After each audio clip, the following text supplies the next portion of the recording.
Let's begin the meditation.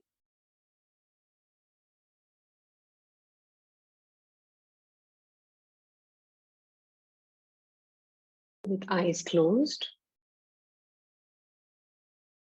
become aware of your direct experience.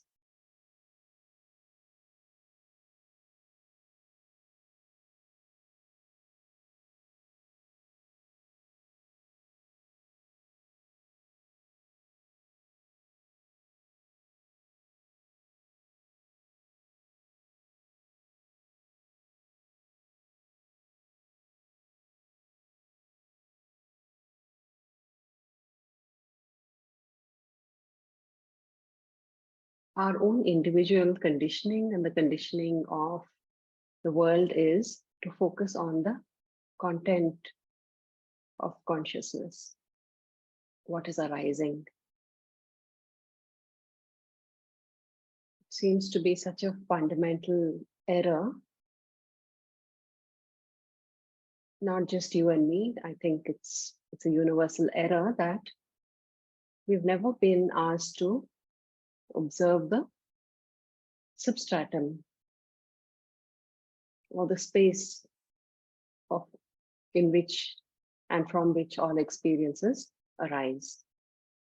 Okay, like I often say, many people go to the movies, and when asked, people only narrate the forms that they saw, the cast of the movie, what kind of movie it was, how the images were. But not even one person realizes and therefore answers that he or she saw the screen. And what the person really saw throughout the 2 hours is the screen. Constantly changing images on the never changing constant screen. Similarly, it is the same with every experience. We go deeper. Consciousness is the source of all experience. Awareness is the constant behind all experiences, but it is not valued because we have never really known about it. So in this meditation, we're going to look at thoughts. Okay.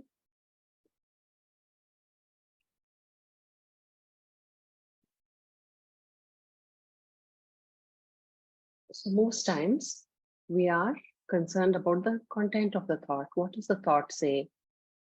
Right? Should I believe it? Should I follow it? Right? Once we get a little bit of discrimination that I'm not my thoughts, but still there is a lot of importance on thoughts. And many times we have seen that thoughts are not reliable. They say something which is not true. You know, the opinion is not always right. The fears are not right. The what ifs are not right. But since it's become a habit, we still follow it. So today, instead of the content of consciousness, one of the contents is the thought, right? We're going to look at where does the thought arise from? And where does it subside into the moment you become aware? You can notice that thought arises from this open awareness, open spaciousness of your true self. So instead of being concerned about what does a thought say, let's now focus on where does the thought arise from? And the moment you hear me guiding you, you'll notice that the thought drops away because I'm guiding you to the awareness of your true self. So whenever you become aware, the thought disappears. So you can just observe that the thought disappears into the same open awareness that it arises from. Like this, we can explore even sounds, every experience that happens, emotions, sounds, tastes. But for today, we will explore thoughts. And then we can see directly why they say that consciousness is the only presence. Consciousness modulates as the forms of experience, thoughts, emotions, images, sounds.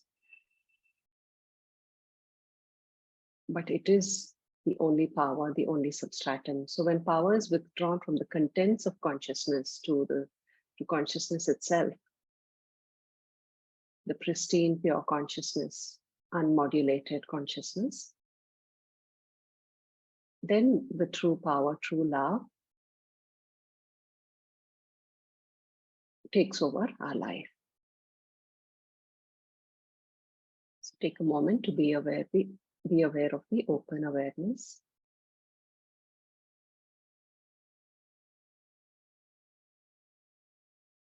This is divine life itself. Because it's so simple, it's often overlooked.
Be aware of the openness and spaciousness of your true self.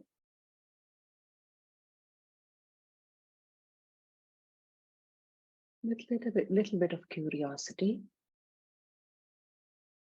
move away from the content of thoughts and see where does this thought arise from? Like in your direct experience, don't go into concepts like it's from the mind, it's from the brain. That's not our direct experience.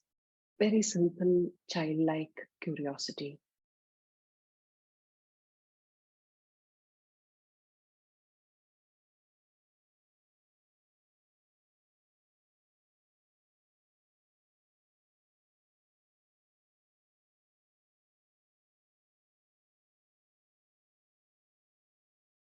No concepts, only direct experience.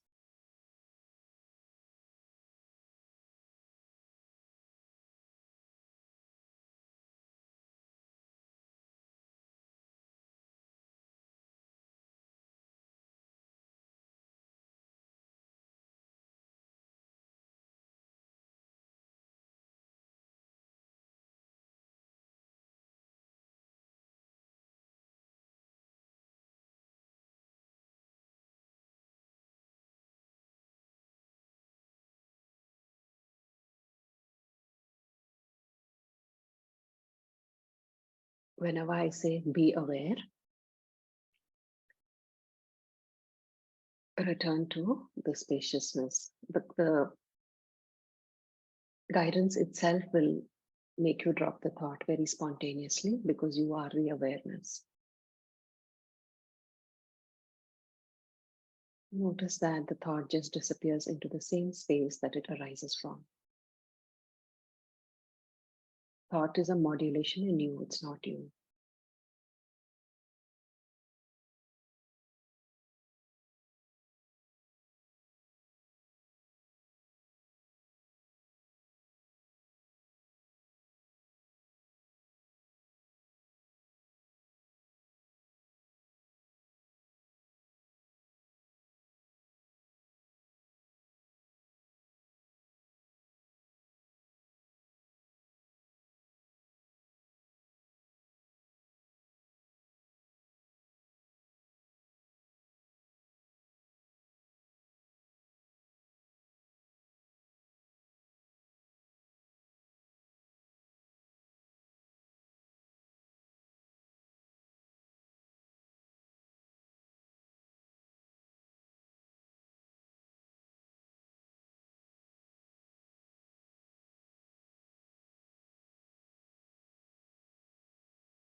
Be aware.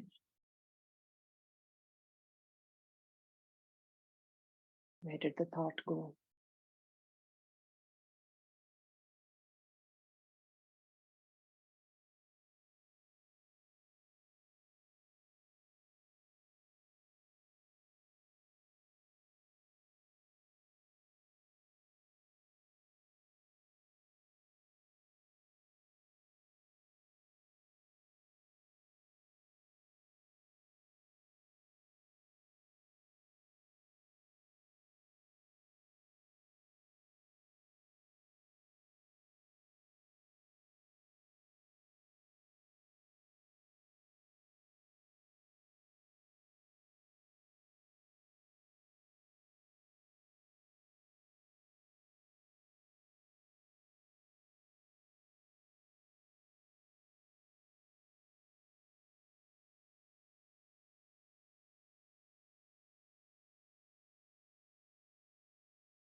The identity of the wave is the ocean, but the ocean is not defined by the waves. The ocean is not concerned about the waves, or its identity and life does not depend on the waves.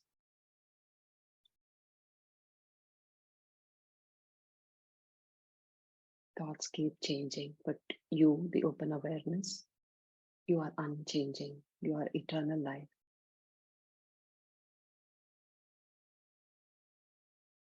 Be aware, be alert, and know yourself.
Be alert, be aware,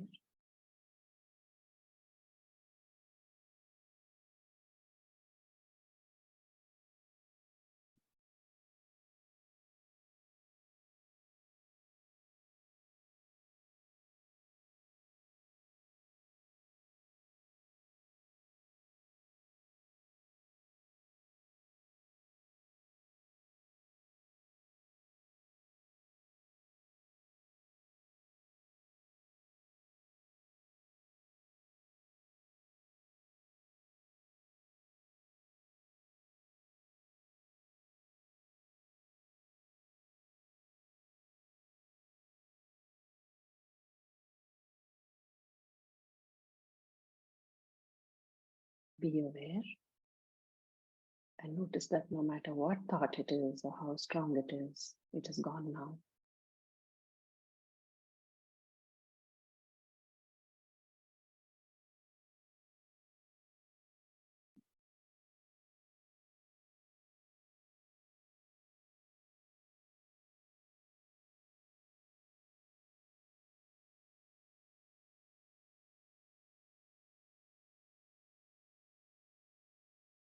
You can look together one more time. Where does the thought arise from?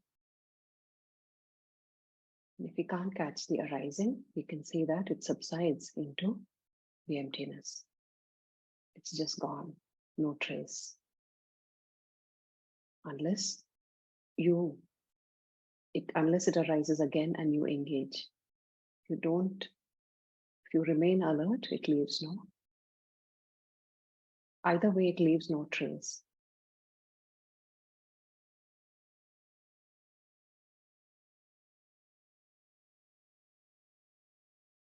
But depending on your belief, it can come back.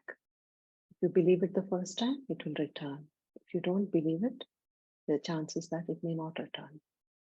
All depends on your belief that it means something. A thought is a thought. That's it.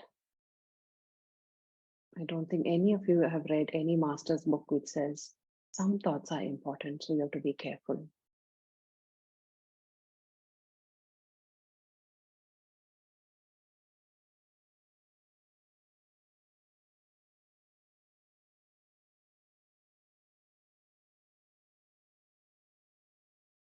Especially the repeating thoughts.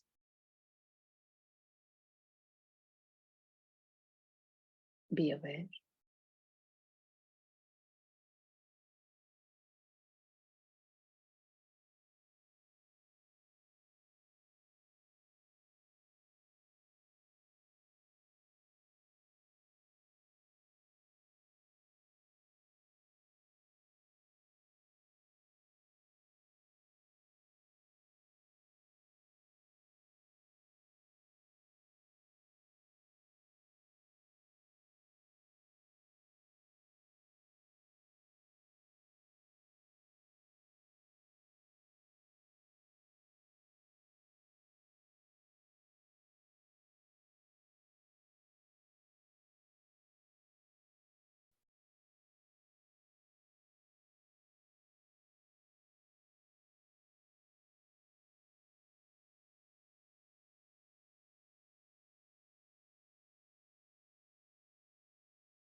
Be aware.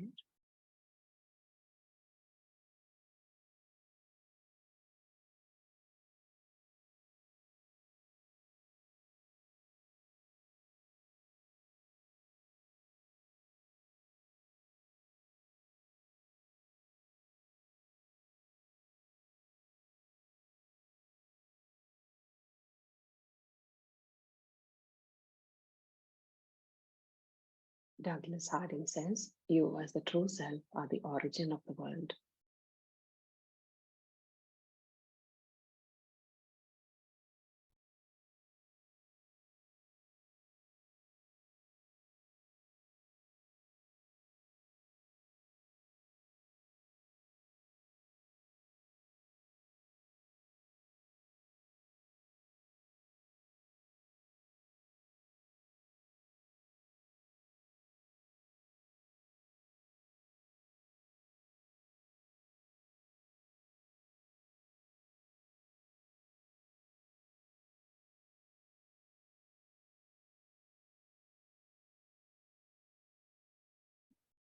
Be aware, be consciously aware that you are the space in which thoughts arise and subside. And you always have a choice.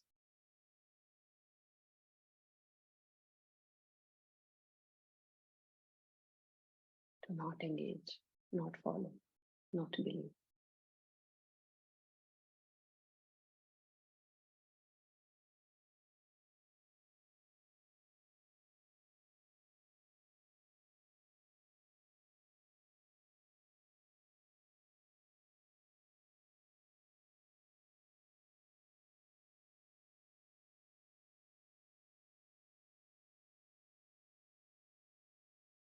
The past 2 minutes, friends. Be alert.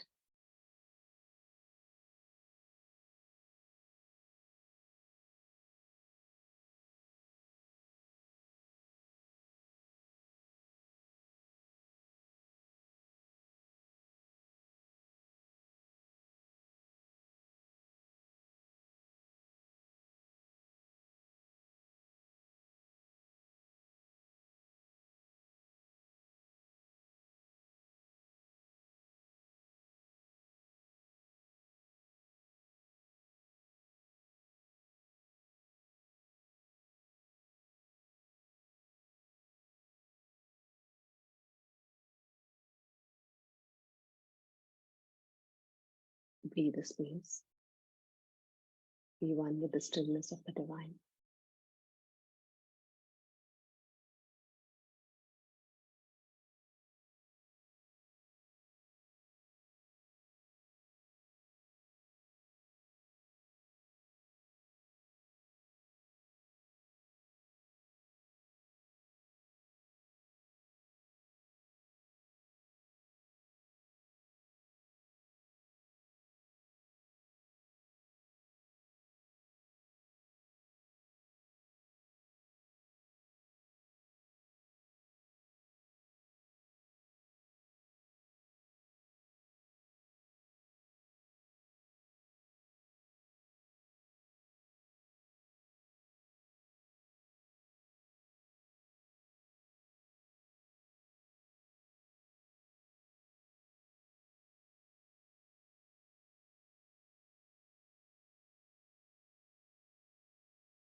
Bring your awareness back to the body, the weight of the body and the breath.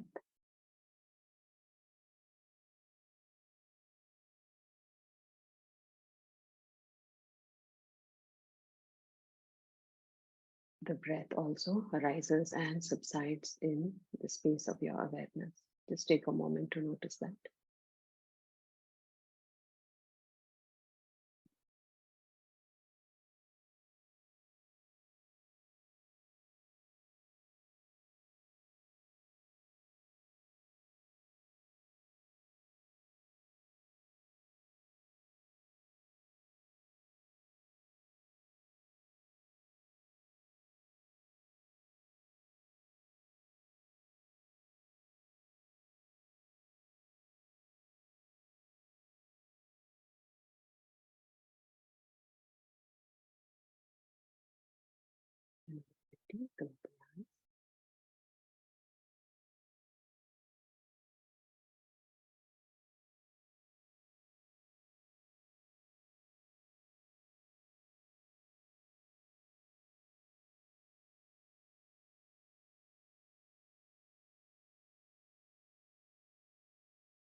With your eyes open also, you can notice the silence.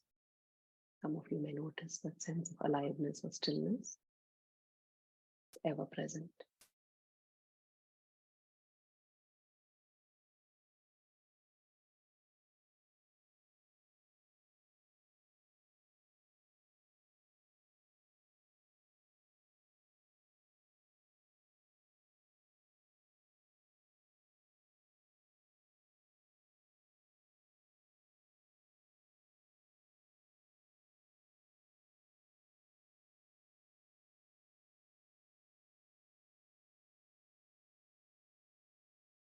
Does anybody want to share?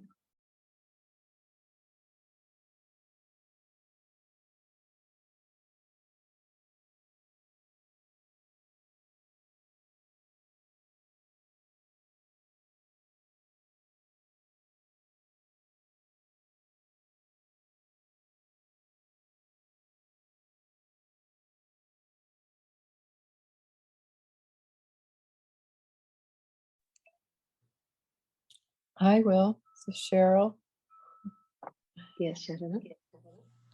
I was able to really relax so much more deeply this evening than last night. Last night I really struggled because of physical discomfort, and I was resisting it a lot. So I sort of determined not to do that tonight. Okay. And it didn't kind of make me aware that in all the years I've had a meditation practice, I have really avoided meditating at night. I know a lot of people do it morning and the evening. Yes. And that's partly because of the accumulated thoughts of the day and physical tension as well. So Mm. it was nice to be able to do it this evening and really feel relaxed into being and that divine heart Yes. awaken. Wonderful, Sharon. So glad to hear. Resistance is always, something that adds a layer of suffering. We know that. And just to be a little, like when there is pain, there is a layer around the pain which says, I don't like it, right? I shouldn't be experiencing this. I should be meditating. And just, we just have to even acknowledge the resistance and just say, okay, a part of me is not liking the pain. So with that kind of love and tenderness, we have to move through the layers. And one important guidance when we sit for meditation is not to have any expectations.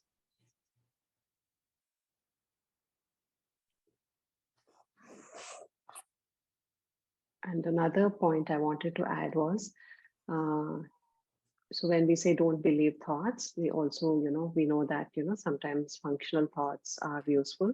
And the way we discriminate between the two is the functional thoughts do not have that repetitive quality generally, right? And they do not cause any suffering. And the second thing is like maybe you have an idea, you want to create something. It feels very expansive. It feels like there's a sense of love, there's a sense of outpouring in a functional thought or a creative thought. And the ego thoughts are generally, they make us feel very contracted and they tend to repeat and they have a sense of identity attached to it. Either it's making you bigger or, aggrandizing you, or it's making you like, someone who's not good enough. So one of the two qualities it has, either pride or, victim. So that's some of the ways we can discriminate the ego thoughts and the creative or functional thoughts. And yeah, another thing I want to say is unconsciously or subconsciously, when we get into the path, we feel that a meditation is a success only if your mind is silent or if you didn't have thoughts. So according to me, that's one of the markers, but it's more important than that is the wisdom you gain that I am the one that's aware of thoughts. I have the power to drop thoughts. I am the space in which thoughts arise and subside, like what we did today. I am the constant, thoughts are constantly changing. So it's not, if we keep the goal that I have to have a silent mind, then I think we're slightly, going off track. So then if thoughts arise and subside, once you know that you're not your thoughts, slowly, they also will lose the power. So the silence of the mind is a result of our non-belief in thoughts. It is not something that, that we have to aim for or at least struggle about it. Like there's a radio station which is constantly giving some messages in the house, and first you think it's some kind of a guide and you keep listening to it, and then you realize, oh, it's not true.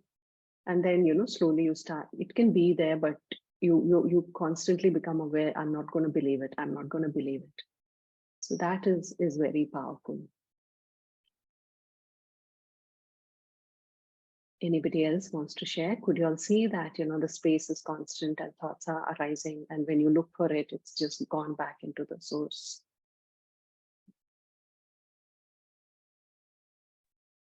Yeah, I would like to share that I did witness that, and then I was able to feel like an unconditional love, and it was really, really, really great. Wow, that's beautiful, Camilla, because sometimes, because thoughts are also, the ego mechanism is only trying to kind of protect you. It's like a misunderstood guide. It's not necessarily bad, but it's not helpful for us anymore. And to feel that unconditional love, and that is like really beautiful. So we don't really, in this path, we don't have to really go into a fight with anything.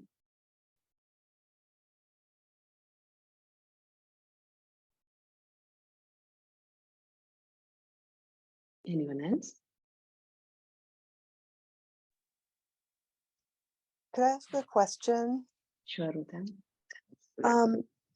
You said it's good to start out without having, I think you used the word expectation. Yes. And I don't know if this is splitting hairs or what, but it occurred to me that a lot of times prior to any kind of spiritual practice, a guide or a teacher will say, set your intention. And when you said it's good not to have expectations, I just kind of thought, okay, yeah, great. And then I went, but wait a minute, what about intention? Okay. So anyway, I don't know if there's a difference there, Yes. or if I'm just making, something out of nothing. No, it's a good question, Ruthan. So what I do, like now I don't consciously do that, but initially, what I would say is, Divine, I want to merge with you.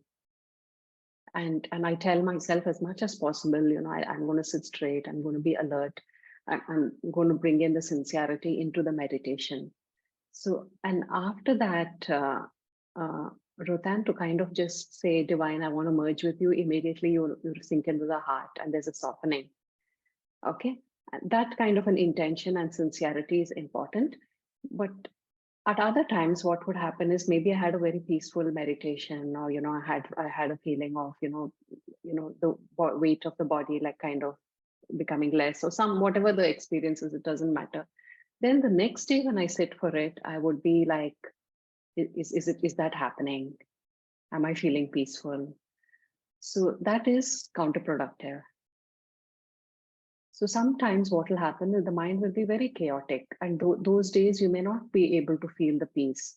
So those meditations can be just like, I see you, I drop you, I drop the thought, I drop the thought. So it may not feel like a very so-called productive meditation, but a lot has happened there. You may not feel the bliss, you may not feel the expansion, you may not feel the love, but you have been very wise. You have dropped the thought again and again and again, because the mind its nature is constantly changing. So some days it's very aggressive.